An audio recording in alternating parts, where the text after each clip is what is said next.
सबसे पहले मैथ्स खबरी के यूट्यूब चैनल में आप सभी लोग को स्वागत है। गाइज, सीबीएसई बोर्ड और बिहार बोर्ड दोनों के लिए एक महत्वपूर्ण चैप्टर हम लेकर आए जिसका नाम है त्रिभुज, है ना। ये बहुत सारे बच्चा का समस्या रहता है कि इस तरह समझ में ही नहीं आता है, तो पूरे समझ में आप कहीं पढ़ते उससे कोई मतलब नहीं, आप यहाँ पढ़िए, एकदम पूरे समझ में आएगा, एकदम कंप्लीट समझ में आएगा। तो देखिए, सबसे पहले इसमें हम लोग पढ़ने वाले हैं समरूप आकृति, इसलिए क्योंकि क्लास 9 में हम लोग सर्वांगसम आकृति पढ़ चुके हैं, है ना। तो अब इसको हम लोग नहीं पढ़ेंगे, अब हम लोग पढ़ेंगे समरूप आकृति, है ना। आप लोग को है ना त्रिभुज चैप्टर से हम प्यार ही करवा देते हैं। वैसे प्यार से एक ख्याल भी हमको आया है कि बड़े बुजुर्ग कह दिए, अगर प्यार करना ही है तो किताबों से कर लो, अगर बेवफा भी होगी तो कुछ ना कुछ बना के जाइए। तो कहीं जाइएगा मत गाइस, वीडियो में बने रहिए। मैं इससे आगे आप लोग को पढ़ाता हूँ समरूप आकृति। मतलब सबसे पहले आप लोग को हम पढ़ाते हैं समरूप आकृति, और समरूप आकृति से रिलेटेड जो भी जानकारी है सब आप लोग को हम देते हैं। वीडियो में बने रहिए। तो आइए अब स्टार्ट करते हैं समरूप आकृति। समरूप को अगर हम ब्रेक करते हैं तो ये दो शब्द में ब्रेक होगा, समरूप यानी समान रूप वाला, यानी एक जैसा देखने में जो होगा वही समरूप आकृति कहलाएगा।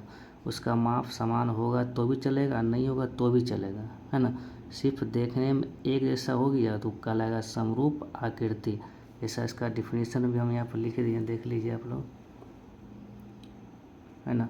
देखिए डिफिनीशन हम लिखे, दो या दो से अधिक ज्यामितीय आकृति समरूप होंगे यदि उनके आकार समान हो लेकिन माप समान हो या ना हो। समरूप का मतलब समान रूप वाला, मतलब दो या दो से अधिक आकृति समरूप होगा, खाली देखने में एक जैसा हो, उसका माप समान हो या ना हो से उससे कोई फर्क उसको नहीं पड़ता, सिर्फ देखने में एक जैसा हो गया तो वो समरूप आकृति कहलाएगा। जैसे बहुत सारे एग्जाम्पल भी हम दिए हैं, देख लीजिए, है ना।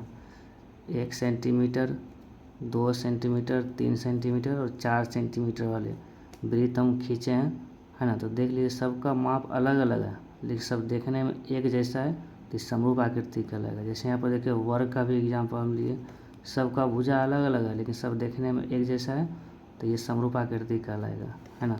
जैसे समबाहु त्रिभुज लिए, सबका माप है अलग अलग लेकिन सब देखने में एक जैसा है क्योंकि सब समबाहु त्रिभुज है तो इसीलिए समरूप होगा। तो सिंपल याद रखिए, समरूप का मतलब समान रूप वाला, यानी देखने में एक जैसा हो गया तो समरूप आकृति कहलाएगा, है ना। अब हम कुछ नोट्स लिखा देते हैं आप लोग को समरूप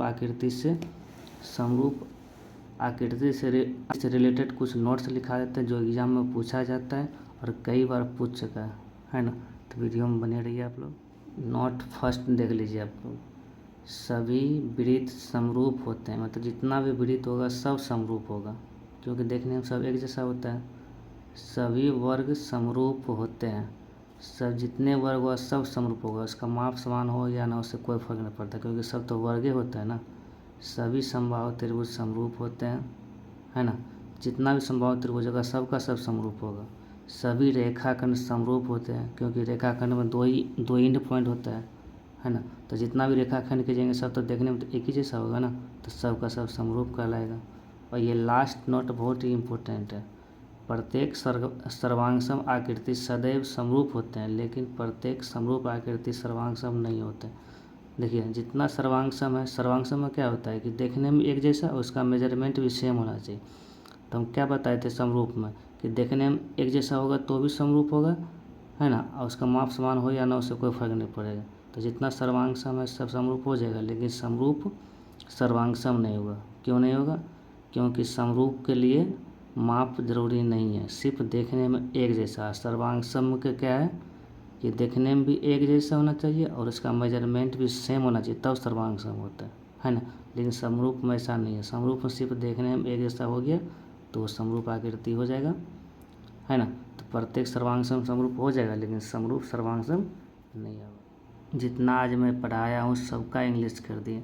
तो सीबीएसई बोर्ड वाले आप लोग पूरे इसको लिख लीजिए, है ना। वीडियो को एकदम रोक रोक के पूरा इसको लिख लीजिएगा।